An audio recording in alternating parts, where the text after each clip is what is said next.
Canadian Talk.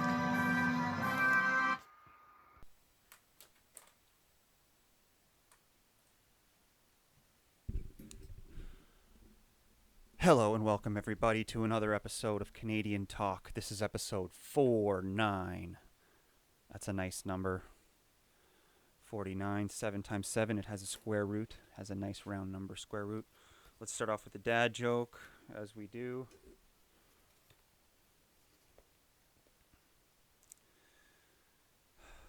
I tell dad jokes, but I have no kids. I'm a faux pas.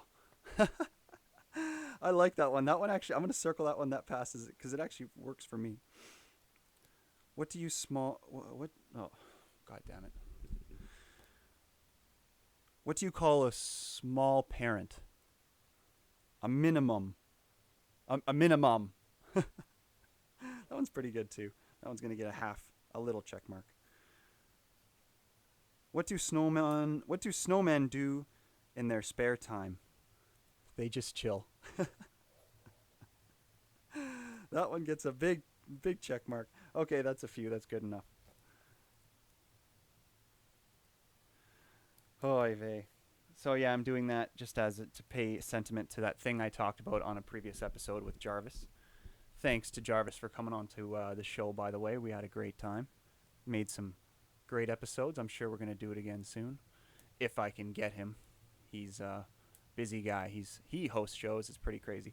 Which I'll start off the top by saying I turned 30. I want to talk about that. But there's a whole week of comedy shows going on right now. So I wanted to promote that for them. On Broadway in our Broadway theater. The Schmomedy Zone. I don't know why they called it that. It's not the greatest name. But they are putting on comedy shows on Broadway for like a full week. It's like a festival, basically. I'm pretty proud of it going on in this city because that's pretty much everybody we got. So it's like if you want to see everybody, it's not even well. I shouldn't say that, but like it's everybody we got. So go check it out. You're sure to see all kinds of antics. That's the comedy place that runs out of Fox and Hounds. In case you're wondering, because they do put on comedy open mics that are not that I've been too many, but they do a good job to support the community. Yes, so enough of that.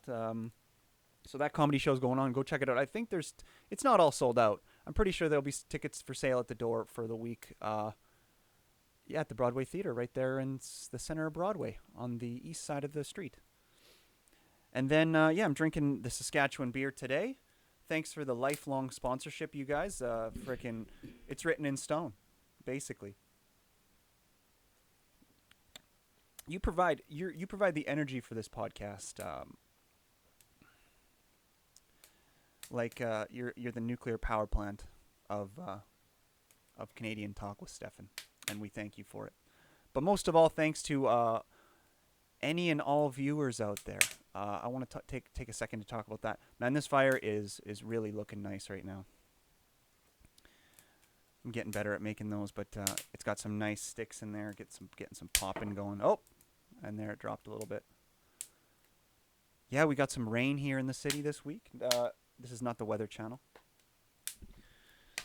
but I always like to mention the weather. We're getting quite a few segments in this show. You know, what to do with the harmonica, the dad jokes. Yeah, it's really coming together. But I was just talking about the viewers and how thankful I am. Episode 48 with Jarvis got, it got 100 views on YouTube, and it's only been a week or two. Sorry for the lull in episodes, by the way. That was because it's the middle of summer and I was out on some fishing trips and whatnot and some road trips. I went to Montana, which I'll get into. Yeah, I'm a viewer myself, right? Like this is what, I didn't just create this one day because I felt like it. Like, I've been watching podcasts since I was a little human being, barely able to think. I know pods have only been around for, some argue 2007, 2008. So the youngest I could have been was 12. That's what I was. I got into it right when it started. So that my point is that this is a long invested thing. Um, I believe in this medium of news relay, if you will, or whatever you want to call it. It's like it's not. See, it's like right wing media is what it is. If you can even call it that. If you want to call mainstream media to be biased towards left because of the group agenda and the way they deliver the message and stuff, it's inherently more democratic than republic. Then this would be an example of a right wing form of media. So, but I'm not right wing, so I believe in it, and so that's why. But the thing about it is, at its core, is the person, me or, and I'm just gonna list people, but I don't want to. I'm trying to cut out some of that fat in these podcasts where I just name drop all those big people that do podcasts. There's a relationship between, and I know people think they feel this with CNN and stuff too, but I don't know. And this is just my bias, but I don't feel it in the same way that I do with podcasts, because you can communicate with the show a lot more efficiently. I feel a connection to it because when I watch podcasts, I see them talking about things as if it was me in my own head. When I see CNN stuff, it just feels weird with that news presenter voice and all that fakeness. Doesn't feel right to me for this particular thing that needs to be done, which is news. And thankfully right now technology is actually on our side because of podcasts. It's swinging towards the right in that area because of that, which is cool. That's a pretty good. I think I can end on that with that little spiel, because I hope that makes sense.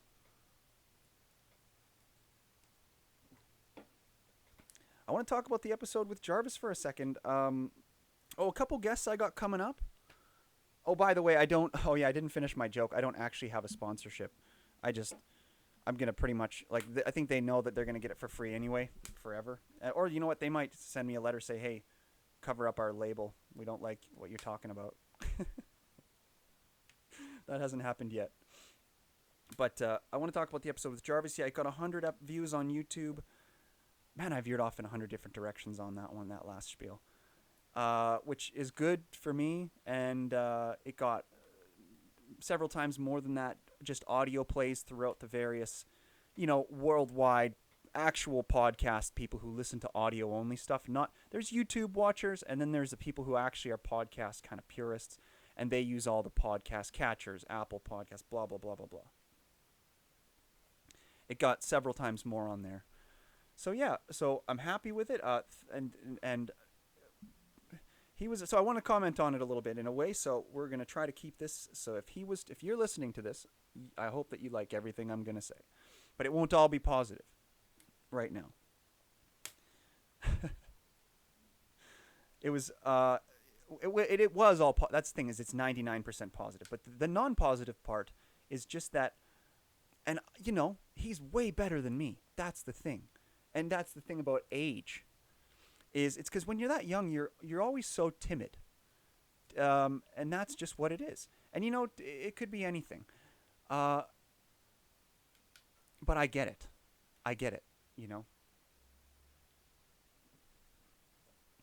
He's more into actual stand-up than he is into podcasts. But that's what I respect so much about comedians who do the crossover.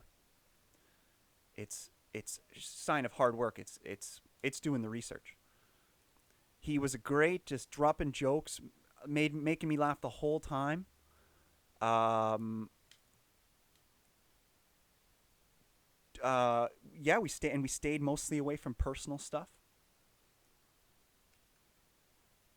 and it was good. It wasn't too personal. Like, I like to get more personal, but it was so good as it was.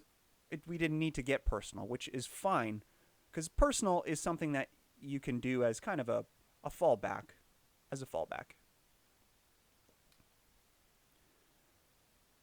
yeah, but it was overall a great episode. I'm so excited to have him back in the future. And then who else we have coming up? We have like a guy. I have a guy come in who's like an exercise guy. Uh, and I'll leave his name a mystery right now, just in case he wants to go by some other pseudonym that I'm unaware of. But no, he's all over media as Big Daddy Puff, Big Papa Puff or something like that. Big Daddy Puff. So you can probably look that up on TikTok. He does mostly boxing videos and exercise videos, but used to play hockey with him, and so he's going to come on as a guest, and we're going to talk about some stuff because he represents a few brands. Strength Wear is one of them, and a construction company, which I'm not sure if he wants on it yet, or as a to be mentioned, and all these other sponsors that he'll have just talk about and just to see if get better at being on the mic. That's what it's all about. We're going to talk and see what his life is like.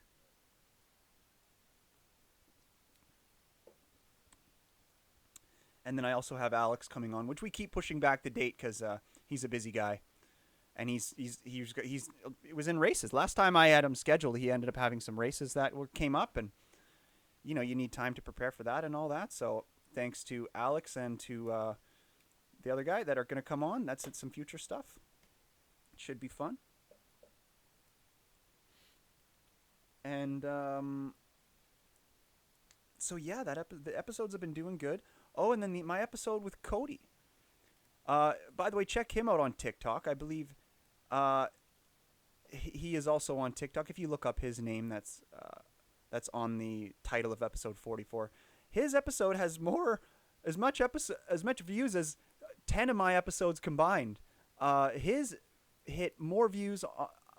It hit it's already. It got. Oh, by the way, I'm not just bragging this whole episode. This is my first video to hit 1,000 views. His episode 44. So I'm psyched about that. That's why I'm mentioning it. Enough bragging about views.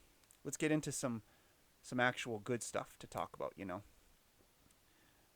Like things that are going on and how we're feeling about the world and that kind of stuff right now.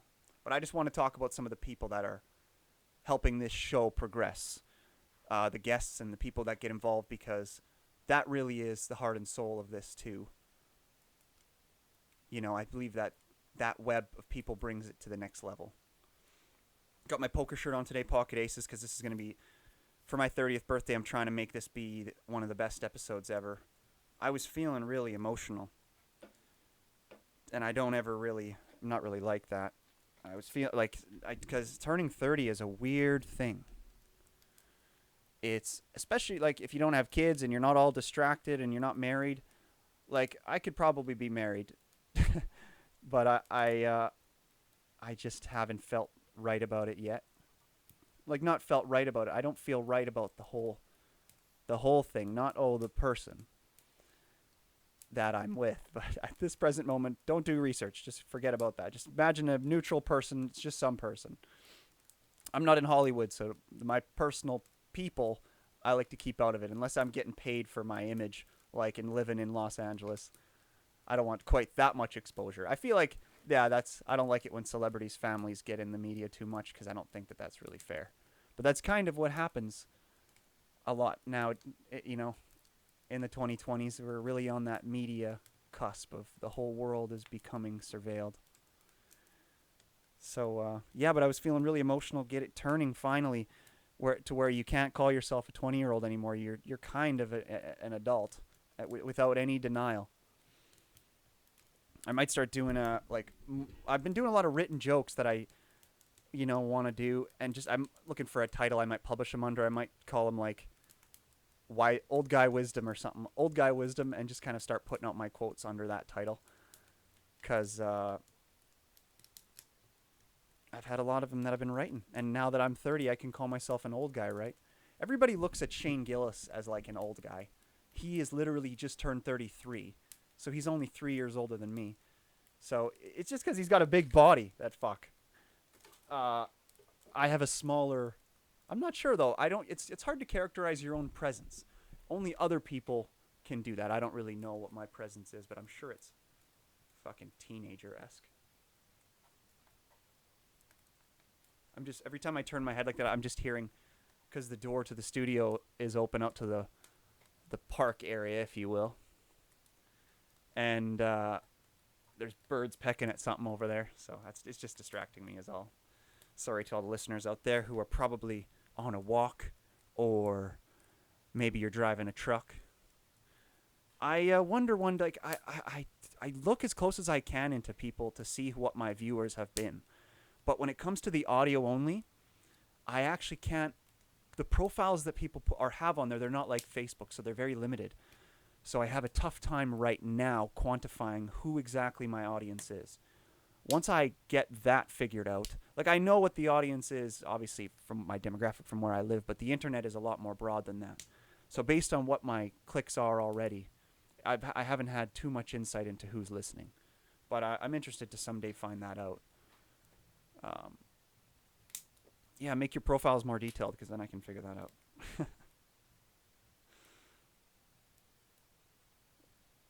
The thing is about the internet, though, is I believe that if you create content in a macro enough quantity, that you don't need to find your own demographics, sort of. The internet kind of does it for you.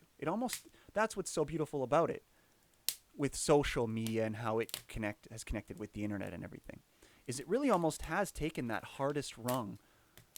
And this is what I was talking about with the technology advantage from before. It has taken the hardest rung out of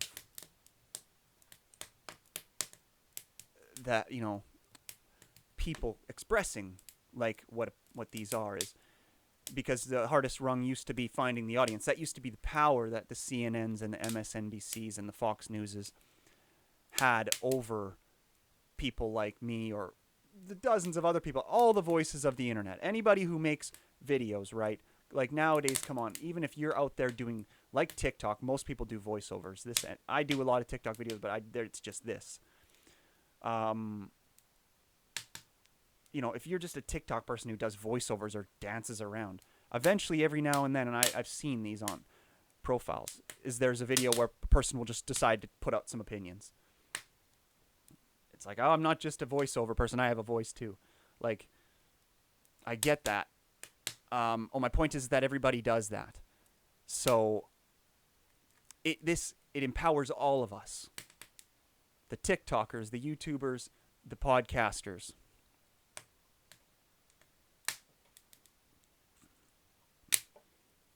The TYPs.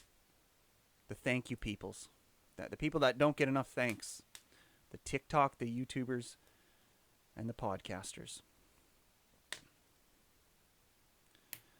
But it's because all of these, that's why I believe in the exponential curve of how this type of industry, how you break into it, like, because it is a very there's a lot of, I might be speaking from ignorance here, but it really is you can become very popular and have certain power that regular people don't have.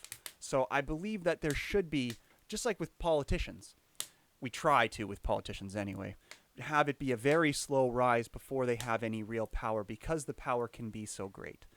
There has to be a lot of checks and balance, social checks and balances, if you will, of people.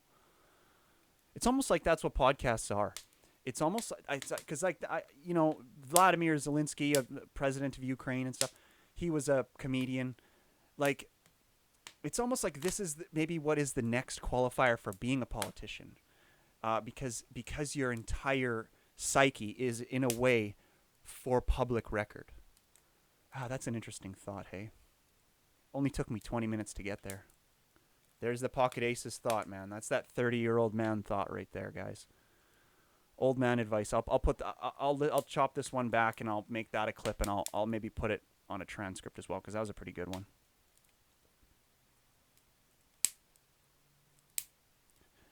I'm kind of forgetting the construction of it already. That's the whole tough part about speaking, is as you speak, new things come in like a river, and it just sometimes it sweeps away what the order of operations of what other good thoughts were. It's so interesting. I think for me, it's the most interesting thing. I've said this before ad nauseum. The fishing for that fishing for knowledge. It's almost more raw than writing, because writing, what I'm doing right now, if you read a book, writing is one integral up from what this is. Because when you write a book, what I'm doing right now, I'm talking off the dome.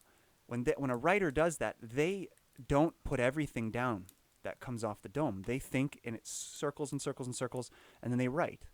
You know.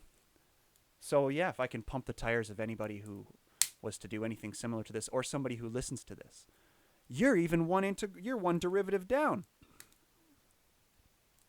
I should have said derivative was the other one. That's where the writers are, and then the listeners are one integral down. Because they're taking in the thoughts of other people. It's technically, when you take in the direct thoughts of other people, it technically is the most tight way we can weave this web. Like if we were spiders and we were creating a web of knowledge, the tightest we could make that web would be with what I'm doing right now, I think. With what we're doing right now.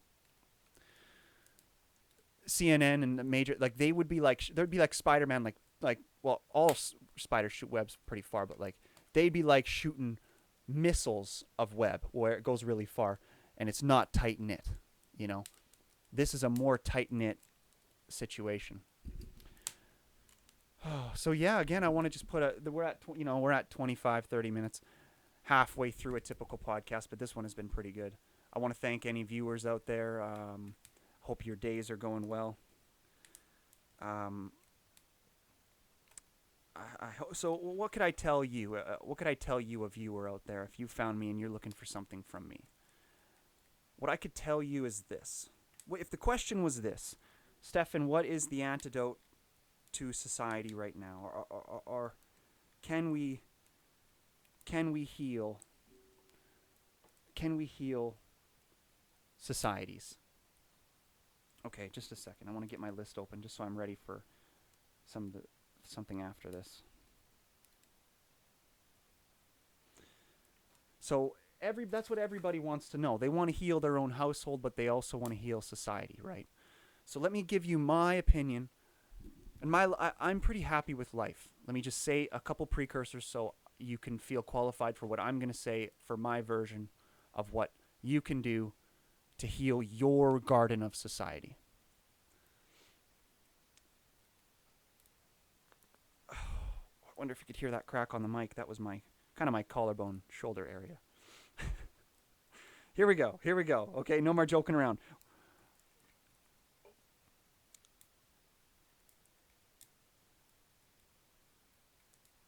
In life,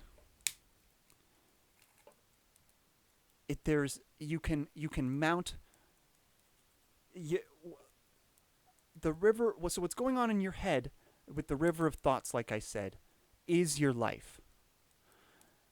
And you can catch the water. You can put turbines in the water to catch it and preserve time. That's like what making money is, if you will, of those thoughts and of those things that are coming across your productive anything, because that's what your productivity machine is in your head.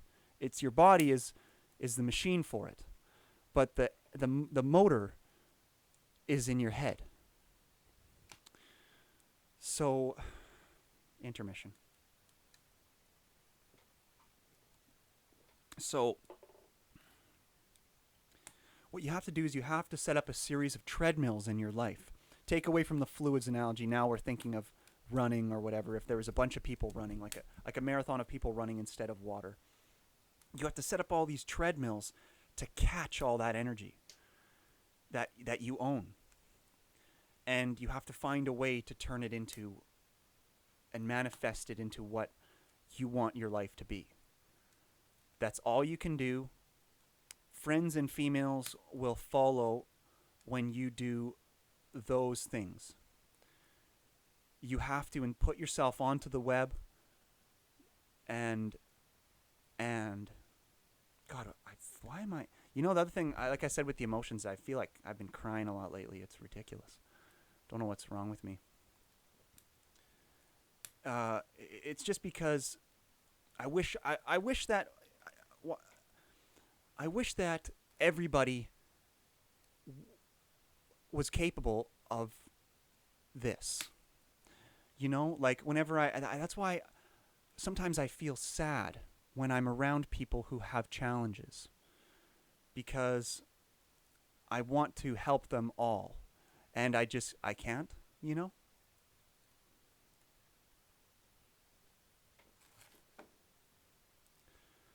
Fuck.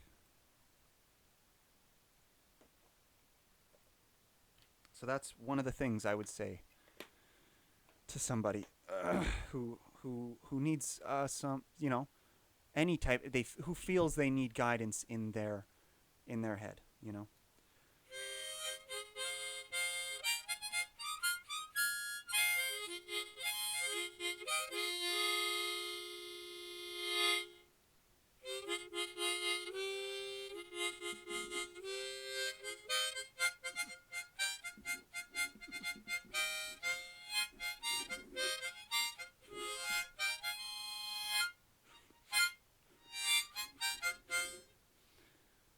Fucking harmonica. I love the harmonica.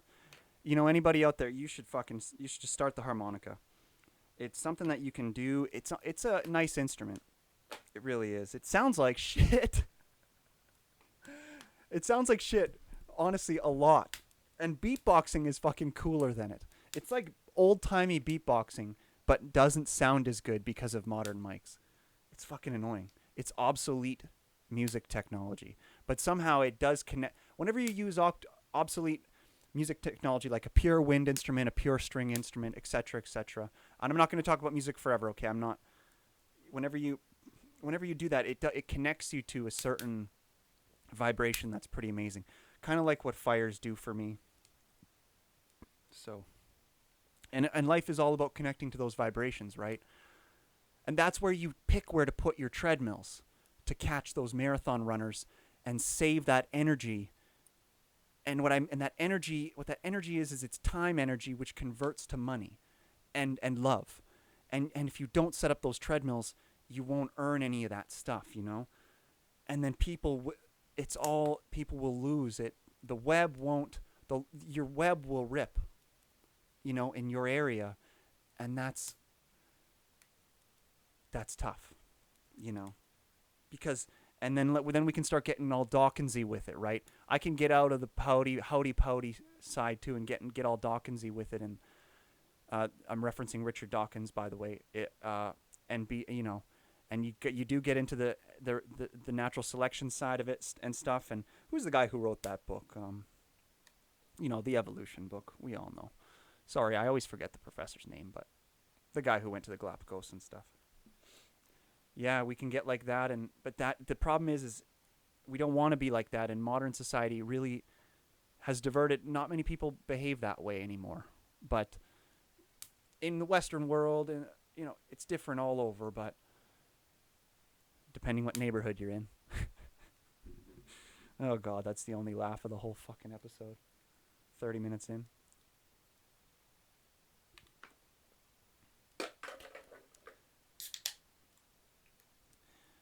You know, I could start talking about substances right now.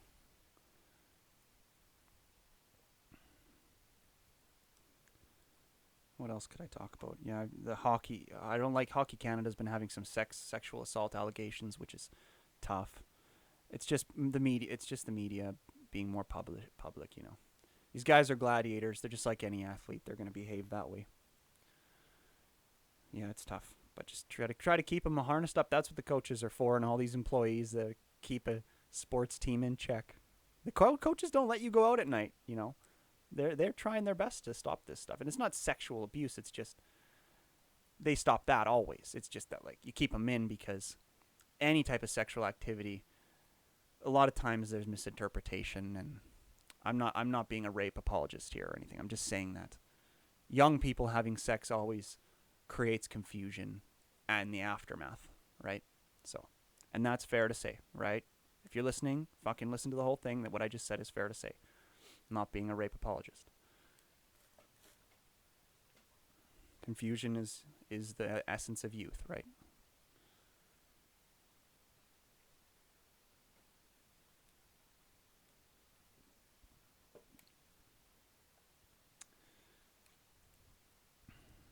Andrew Tate's fucking taking over the internet.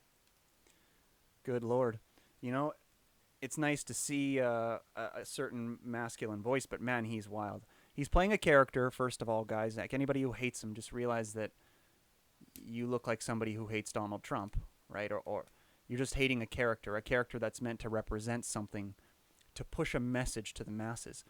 And that's what takes you to the mountaintop, like where he's fucking going, unfortunately, okay?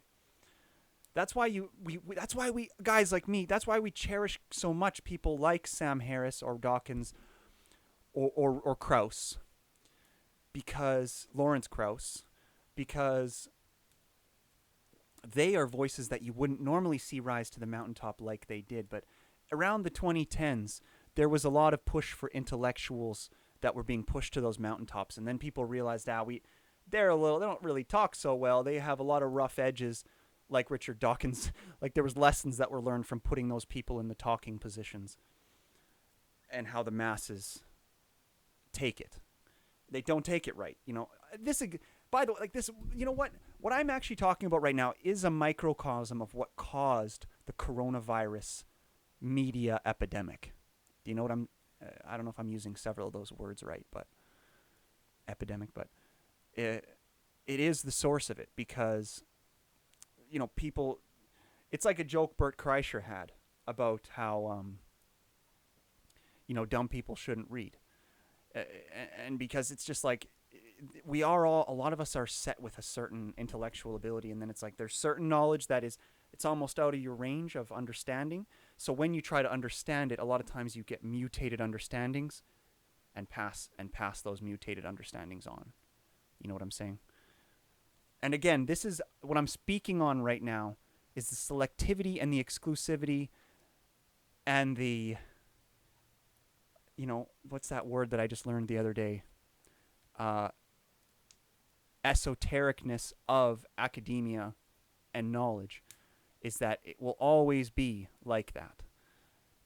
It's a law. You can't fix it. You can't hate the person who divulges it. Don't hate the messenger type stuff, but that is what it is. Knowledge is tough to acquire, so and it's constantly moving. So the people who are the quickest to it, the sharks, are the ones, the dolphins, and I'm referencing humans as if they were animals, but those thinkers, the dolphins and the shark thinkers, are the ones who end up at the top, And then back to Andrew Tate, it's like he is that shark, The lefties are like the dolphins, and then the righties are like the sharks in a way of information. Yeah, let me take a quick intermission here. I'm liking it, but I want to change my thinking pattern here for a second.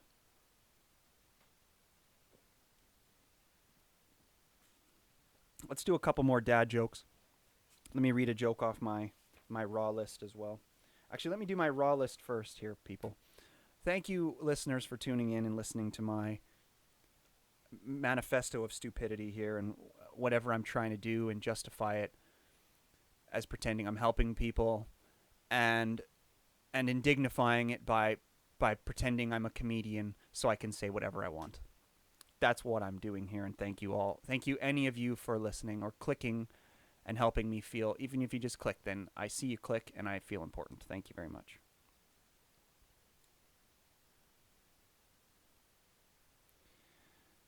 That was a joke about restaurants with spinning tables and how they kind of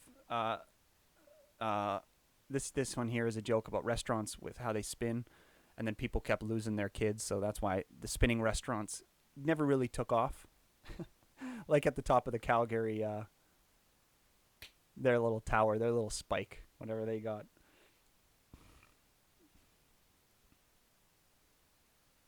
Crotch trekking.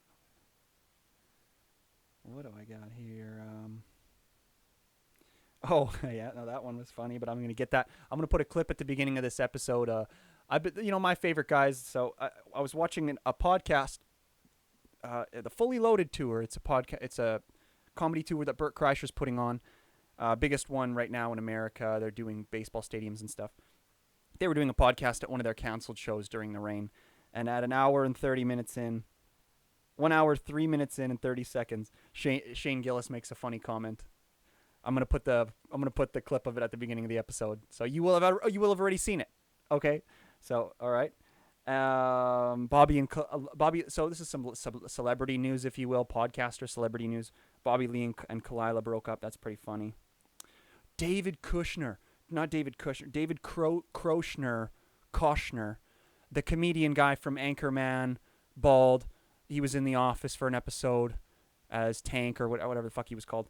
He got a DUI. That was pretty sad to see. Oh, this one was an this one isn't really a joke, but it's something that it's a premise that you could write off of. Is the ultimate message of the Bible is that to be right, you have to die for it. I thought that was a super interesting thought that I caught with my net in that river.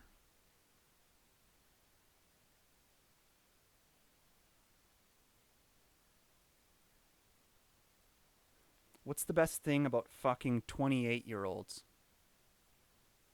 There's 20 of them. Okay, that's a pedophilia joke, so. Alrighty then, moving on.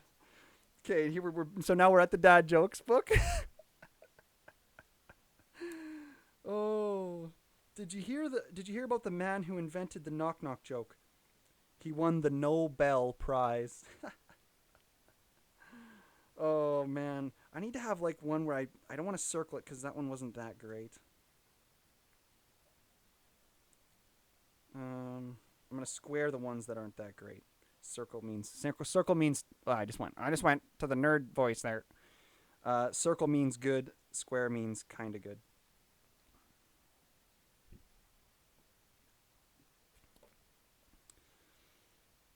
All right. What do you call someone with no body and no nose? Nobody knows.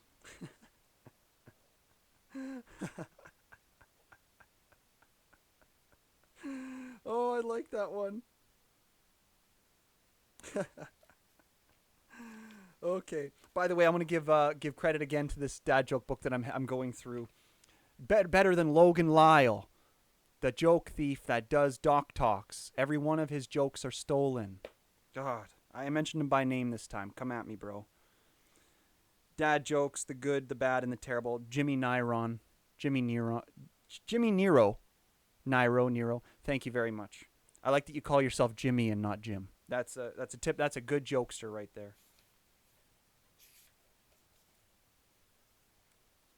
And then one more. On to the next page. Do you want to hear a joke about paper? Never mind, it's terrible. Oh God, that's good. See, now this is a genius comedy mind. Maybe I should reach out to Jimmy Niro, see if he wants to come on the podcast. Maybe he's an old guy. He probably is if he's writing dad jokes. He'll probably but that's the thing is I'll maybe look young to him. Jimmy Niro, I'm gonna email you, contact you if you maybe, and then maybe one day after I contact you, you're gonna see this episode and be like, hey, that's my name. Although you might even be famous and I just don't know it. I don't know though if publishing dad joke books makes you famous. All right, we're coming up on an hour here, basically, 45 minutes or whatever. 50. I'm an exaggerator, okay, people. At least that's what the women in my life tell me. One thing that I don't know. You're probably thinking like penis jokes right now, but my penis is all right. I'm okay with it. Oh, fuck's sakes. I am okay with my penis. Let me see if I can get one more good riff out of this stupid sound stick here, because that last one was pretty disappointing. I want to try not to be so scaly. I want it to sound a little more soulful.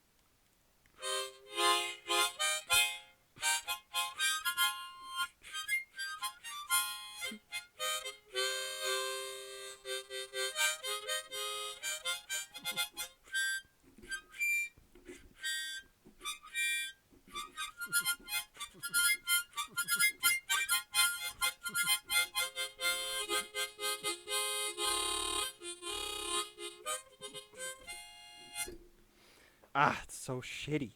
So shitty. God. But I also don't like beatboxing. I think it's kind of like I don't want to be a beatboxer, okay? Don't get me wrong here. Don't nobody reach out to me, try to teach me. I just I think it's kind of stupid too. Well, I mean, God, I'm being biased again. Beatboxing is cool. You spit a lot. I feel like it probably causes throat cancer or some sort of nasal issues. It can't be natural. It can't be good for you. But what do I know? You're just spitting. I don't. I guess it can't be too bad for you. You know. But maybe you fucking you're doing it. You shoot a chunk of food up into your nose, and then it gets lodged there. Then you're fucked. Sorry, beatboxers. I'm sure I don't know what the fuck I'm talking about. Okay. I think we have an episode 49 here today, guys. Um, I love you. I love you all. I think you're smarter than me. I think you're better than me. But I just want to. I like to do this. This is one of my treadmills. I feel like, because one of the things that I feel all the time is I feel upset that I can't plug my head into somebody else's head in a way, like what I can do with my wiener. You know, like I want them to hear my thoughts, kind of. And I feel like the big treadmill that I'm putting in this speech area here, like what a lecturer or professor does, anybody who speaks publicly, I think it's a very good treadmill. I think that being able to speak your mind and is good, because I don't know if that plugin that I mentioned, that neural net and the stuff that I don't think that's really going to work out so well. In terms of technology, because we all speculate about how technology advances and stuff, it's just going to be tough. How can you turn the electrical signals in the brain into proper speech like that, right? Like your head, your body does it biologically. Some people very badly. Like that's what I mean, right? You listen to some people speak, and they can't do it very well. Their speech gets ahead of them. Them speaking sometimes creates an emotional response in them. Like sometimes just talking to people gets them angry. It's very strange. And that's something you want to fight against, because that shouldn't happen. Communication is super important for happiness, right? If you don't get touched as a baby, you're dead. That's physical touch. But as you grow up, the physical dissipates and that other stuff becomes more important for survival than non-physical. So, yeah. God, I just sound like such a fucking goofball right now, like some sort of a guru woo-woo pusher, as that one debunker guy would say. I always forget his name too. He's a less famous professor. That's the problem, right? Is Dunbar's number. You can only remember so many names. And these natural things are actually what causes the thing I was referencing earlier about the issues with information conveyance and how you have to pick influencers, if you will, and these nodes, or else it just doesn't work with Dunbar's number, with our biological constraints that we all have. And there's a spectrum of them. We all have more and less. And but the node system helps solve that. Just like calculus. I'm essentially talking about media as if it was calculus, like if it was that equation, whatever derivatives are, the source of calculus, what it all comes from, the derivative, the tangent. It's essentially a nodal analysis of a curvature, which is a continuous situation, which is what life is. A nodal analysis is the best that we can do. Differentiate, run a, computers, how they work is they on that they take computers take calculus, and they do nodal analysis of a lot of stuff, right? That along with many other things that they do, but how they can essentially think in a way, like how quantum computing works, is it's a combination of calculus and computer, and they do that in the nodal analyses of various equations that represent people's behaviors, and and they do what's called a. I'm buying time. I'm trying to remember the name of it.